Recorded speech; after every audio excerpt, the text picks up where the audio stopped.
So then he says to me, you know what your problem is, Mr. Shuler? You don't know how to begin with the end in mind. You see, I got to where I am by following a very specific formula. And all you ever seem to bring me are these big ideas. So tell me, Mr. Shuler, what do you think is wrong with the team? Now, what I wanted to say was, no, you got to mental management by having a willingness to give in, a willingness to give up, and a willingness to suck up. But I will say this, I am very proud to know that when you're at the end of your one chance at life, you can die peacefully knowing that you sacrificed it all for your employer's bottom line. Speak, boy. But I didn't say that, right? I didn't say that. What I say instead is synergy, right? It's not algebra, it's chemistry. Just because you have all the pieces in one place does not mean it will behave like the sum of all parts. And then he says, okay, well, define synergy. And what I wanted to say was, I just did. But I didn't.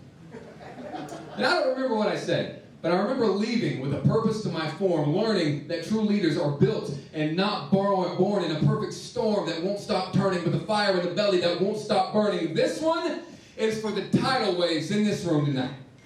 This one is for the match that broke away from the pack to start its own fire, for every live wire that punched one too many clocks when they learned that helping somebody else's dream come true wasn't the best they could do. Amen. But it all starts at the edge of your comfort zone, right? Think about a baby. Anybody got kids? Baby in a womb, right? Doesn't scream, doesn't cry. It's warm in there, dark, comfortable. Well, at least that's how I remember it, man.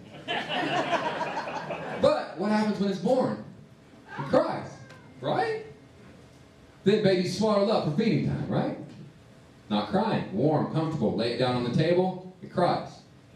Baby takes 2 steps, falls down, cries. Baby becomes boy. Boy gets dropped off at school for the first time.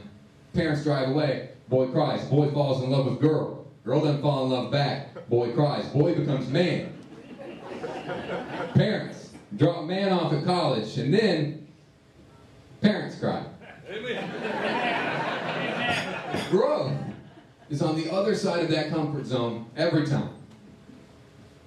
I got a call from my mom a couple weeks ago. We talked for a minute. Things seemed pretty normal. But her voice, it was shaking like a chain link fence filled with fluorescent fault lines. And she said, son, there's something I've been keeping from you. I lost my job. We're not going to be able to keep the house. I'm not going to have anything to leave you guys. You see, my mom always had this dream, right, of giving something to me and my brother, because her parents didn't leave her anything. But if I could tell her one thing, if she was here in this room tonight, I would tell her this. Mom, you don't have to leave me anything. The only gift you ever needed to give me, you already gave me the strength and the courage to blaze my own path. You didn't lose your job, Mama.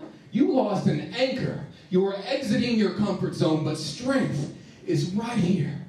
You were exiting your comfort zone, but strength is right here. You don't have to promise me anything, but I will promise you this. I will pledge from this day forward, I will never leave my fate in the hands of an employer. I will continue to work 80 hours a week for myself, so I don't got to work 40 hours a week for somebody else. Can I get an amen? Amen. When I was 6 years old and 3 feet tall, I ran screaming out of a burning building. I stood outside with tears marching down my eyeballs as if they were taking orders directly from them. I jumped into my mom's arms and we watched our house burn to the ground. I don't remember much about that day, but I remember that night. My parents came up to us and they said, there is nothing on this earth that cannot be rebuilt as long as we have each other. So last year, I bought this house. Some of you know the story all too well. But I'll tell you a little bit of the details. We bought the house and we brought a structural engineer over.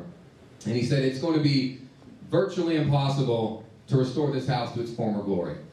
And somehow, by the grace of God, we were able to do it. And people kept coming up to us going, man, I can't believe you did this all on your own, right? I can't believe you did this all by yourself. And I said, no, this wasn't just us, right? There were so many people involved with this. It started in 1940 with the carpenter, the masons, the engineers that built a building that could stand for 70 years. But then you're ignoring their parents who taught those kids to swing those hammers and stack those bricks. But then you're ignoring the guy that cut down the tree to make the lumber. You're ignoring the guy that hung the gutters, the electricians, and the plumbers.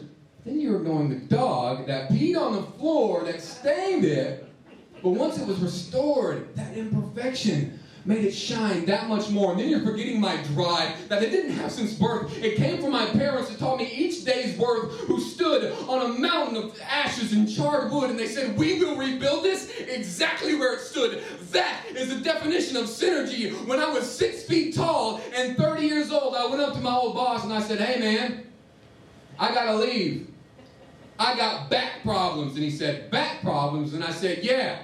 I ain't never coming back to this place ever again. And he said, okay, well, what are you going to do? I said, I'm going to be a poet, and I'm going to be a realtor. And he said, realtor, huh? So you're going to, get your real estate license or something? No, I'm just thinking I'll just work my way in there, buddy. So as you can tell, this guy was about as sharp as a bag of wet lasagna. So I don't really care if he knows how many houses I've sold since 2015, or the fact that I just made 2G speaking at NYC, or the fact I'll be on HGTV, this J-U-N-E. The only thing I cared about was anybody but me. The only thing I cared about was how many lives I could touch out there. Show me a hand if you're just now starting your business or you want to start your business. There are people in this world that are going to tell you something. I know they will tell you this.